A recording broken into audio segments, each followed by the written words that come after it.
You open the app. You type in a neighborhood. You scroll past three-bedroom colonials and mid-century moderns. You see the price history, the tax records, the estimated value. You click Contact Agent. A phone rings. A voice answers. You assume you are speaking to the person who represents the house. You are not. You are speaking to a person who bought your zip code. This is the central illusion of modern real estate.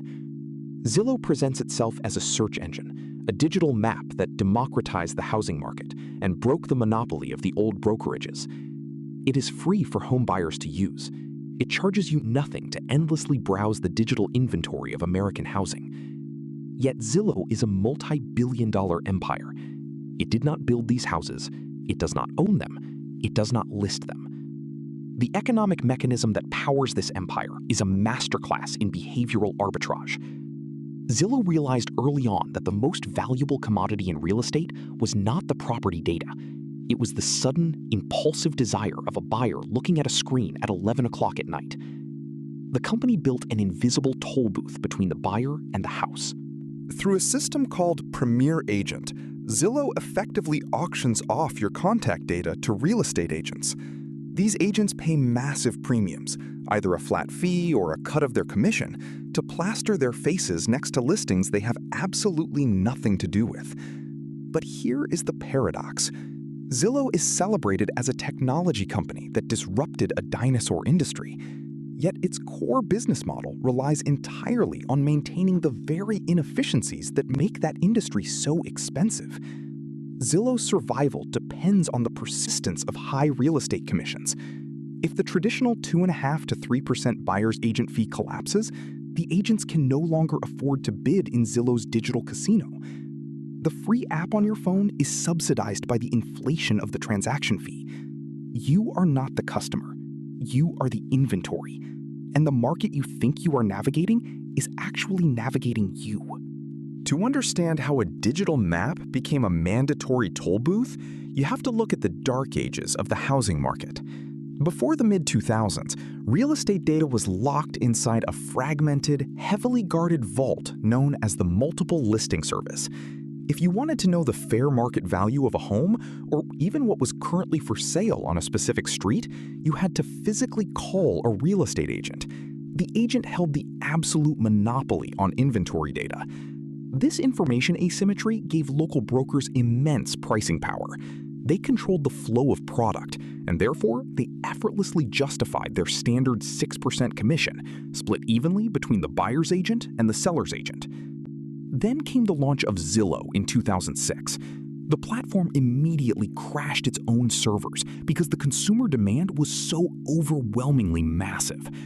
For the very first time, a normal person could type in an address and see an instant algorithmic valuation of a home. The Zestimate changed the psychology of American homeownership overnight. People began checking their home values like stock portfolios. Zillow achieved this by scraping public tax records, aggregating whatever municipal data it could legally acquire, and building a consumer interface that entirely bypassed the agent's historical gatekeeping. To the general public, Zillow was hailed as a liberator. The company was tearing down the walled garden of the MLS and handing the map directly to the buyer. But behind the scenes, a completely different reality was taking shape. Providing free, high-bandwidth data to millions of addicted users is an incredibly expensive philanthropic exercise. Zillow needed serious revenue to survive the dot-com aftermath. Initially, they tried selling standard display ads to mortgage lenders and local contractors. It was a low-margin business, barely scratching the surface of the trillions of dollars exchanging hands in the actual housing market. The executives at Zillow looked closely at the transaction mechanics. They saw that standard 6% commission. They realized that on a $500,000 home, $15,000 was going to a buyer's agent simply for unlocking the front door and filling out boilerplate state paperwork. Zillow recognized that their digital platform was already doing 80% of the buyer's agent's traditional job. The consumer was finding the house themselves. The consumer was researching the local schools themselves. The consumer was making the emotional decision to view the property themselves. By the time that consumer clicked a button to contact an agent, The hardest, most expensive part of the sales funnel was already complete. Zillow had manufactured a highly qualified, high-intent lead out of thin air. And the local real estate agents, flush with the cash from their 3% commissions, were desperate for those warm leads. Zillow realized it did not need to become a brokerage itself. Becoming a brokerage meant managing thousands of unpredictable independent contractors, navigating labyrinthine local licensing laws, and taking on massive legal liability. It was infinitely more profitable to simply tax the existing bloated system. The company quietly executed a masterstroke. They pivoted from a pure data provider to a lead generation engine. The map we all thought we knew was fundamentally re-engineered. The actual houses became the free bait. The true product was the invisible pipeline routing the buyer's attention to the highest local bidder. The Premier Agent program is the engine of the Zillow machine. To the consumer, the interface looks like a helpful directory. Next to a listing, you see a friendly face, a 5-star rating, and a prompt to schedule a tour. The design implies authority. It suggests that this person is the designated expert for this specific property. In reality, you are looking at the winner of a hyper-local auction. Zillow carves up the United States into thousands of zip codes and sells impression shares for each one. If you are a real estate agent in a competitive market like Austin or Seattle, you cannot survive on referrals alone. You need a steady stream of buyers. So you log into Zillow's back end and you place your bets.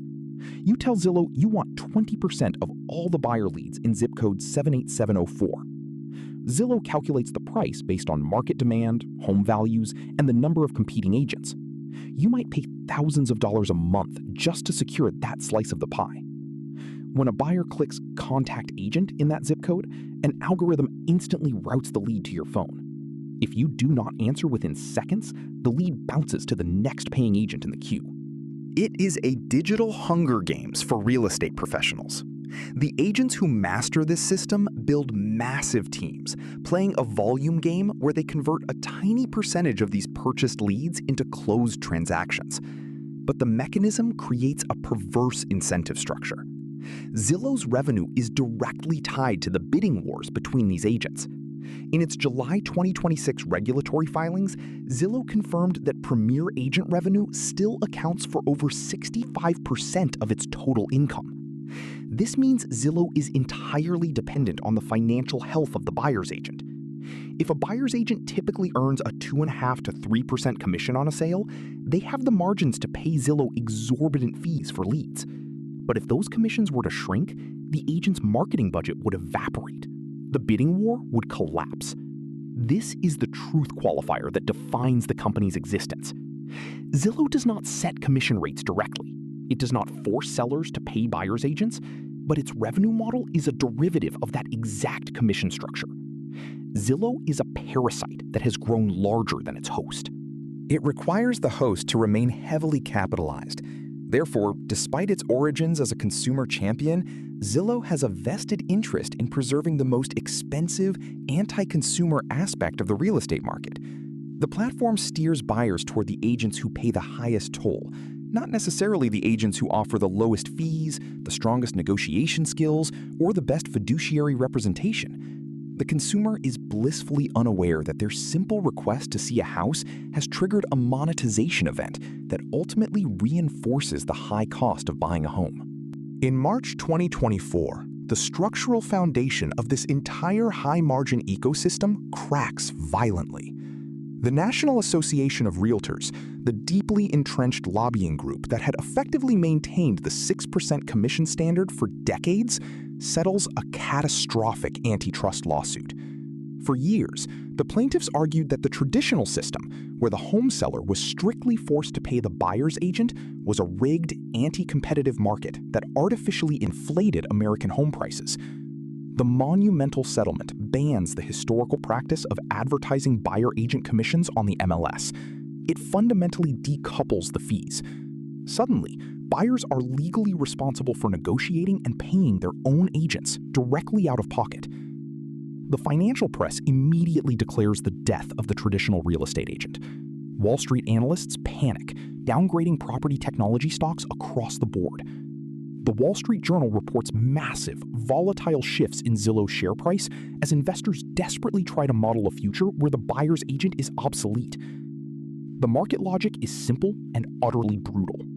If everyday buyers refuse to pay a 3% fee from their own savings, buyer's agents will exit the industry en masse. If there are no buyer's agents flush with commission cash, who buys Zillow's expensive leads? The premier agent auction faces a total liquidity crisis. The invisible toll booth threatens to rust over overnight. But the panicked analysts misunderstand the ruthless adaptability of the platform. Zillow does not die, Zillow mutates. By July 2026, as official corporate filings demonstrate, Zillow has not only protected its core revenue, but has aggressively begun to capture even more of the transaction lifestyle. The corporate strategy shifts from merely selling top-of-funnel leads to owning the literal operational infrastructure of the transaction itself. Enter the enhanced broker updates and the aggressive expansion of the ShowingTime Plus software suite. Zillow realizes that if the raw number of buyer's agents decreases due to the settlement, the remaining agents will need to become hyper-efficient, high-volume super teams just to survive. These mega agents require enterprise-grade software to manage their massive digital workflows. Zillow systematically acquires and integrates the dominant software used by agents to schedule physical home tours. They layer on proprietary 3D home tours, digital floor plans, and comprehensive back-office management tools. They create a flawless closed loop.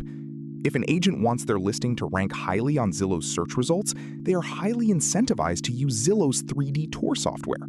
If an agent wants to seamlessly schedule a viewing for a client, they are pushed to use Zillow's ShowingTime platform. By embedding itself deep into the actual physical mechanics of the sale, Zillow makes itself entirely indispensable, regardless of the exact commission percentage being negotiated in the living room. Furthermore, the 2024 settlement does not actually eliminate the buyer's agent. It simply forces them to prove their value upfront through mandatory buyer representation agreements. Zillow immediately updates its premier agent interfaces to help agents secure these legal agreements faster and more efficiently than their analog competitors. The company begins aggressively offering post-pay financial models. Instead of charging a flat monthly rate for digital impressions, Zillow takes a direct, calculated cut of the final transaction fee at the closing table.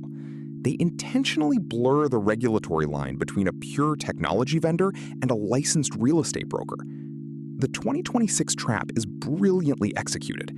Zillow leverages the widespread chaos of the NAR settlement to force the entire surviving industry onto its proprietary software rails. The smaller, part-time agents are brutally washed out of the market, leaving only the highly capitalized power users. These surviving power users depend on Zillow's algorithmic lead flow more than ever before.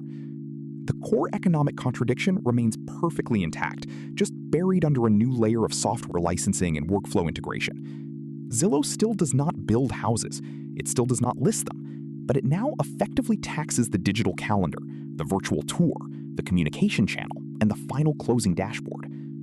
The regulatory shockwave that was supposed to liberate the American consumer from high transaction fees instead accelerates the rapid consolidation of the market into the hands of the ultimate digital middleman. Every functioning market relies on a definitive map.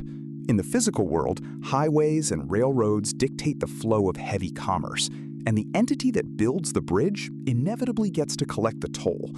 In the modern digital economy, the user interface is the map. Zillow built the most beautiful, frictionless, and psychologically addictive map of American real estate ever conceived. It gave the general public the intoxicating illusion of total transparency. We can instantly see the exact property lines, the historical tax assessments, the school district boundaries, and the high-definition drone footage. But the map is not the territory. The map is a highly sophisticated behavioral trap, carefully designed to harvest human intent and auction it to a highly motivated, high-margin sales force. The story of Zillow is not a generic story of modern technology disrupting an antiquated industry. It is the story of technology perfectly and ruthlessly adapting to an industry's deepest structural flaws. The historically high commission rates that plague American real estate are not a bug to Zillow. They are the absolute oxygen that keeps the data centers running. When the 2024 antitrust settlement legitimately threatened to cut off that oxygen supply, Zillow simply expanded its lungs, breathing in the software, the scheduling infrastructure, and the back-office operations of the entire housing market. The consumer continues to scroll on their phone at midnight, completely insulated from the invisible algorithmic bidding wars happening in the background. They do not see the thousands of dollars exchanging hands instantly just for the privilege of a 5-minute phone call. They do not realize that the immense cost of this massive digital lead generation machine is ultimately baked into the final purchase price of the real estate services they are forced to consume. We culturally celebrate the democratization of data. We champion the Silicon Valley platforms that pull hidden information out of the dark and put it directly on our glowing screens. But when the digital platform becomes the only viable bridge between the anxious buyer and the physical market, the platform's internal incentives inevitably become the market's inescapable rules. Zillow has definitively proven that you do not need to own the physical asset to extract its generational wealth. You only need to own the exact moment the consumer decides they want it. The toll booth is entirely invisible, the digital gates are always open, and the price of admission is quietly added to your 30-year mortgage. If the map perfectly dictates who we talk to, what we see, and how we transact, who really owns the neighborhood?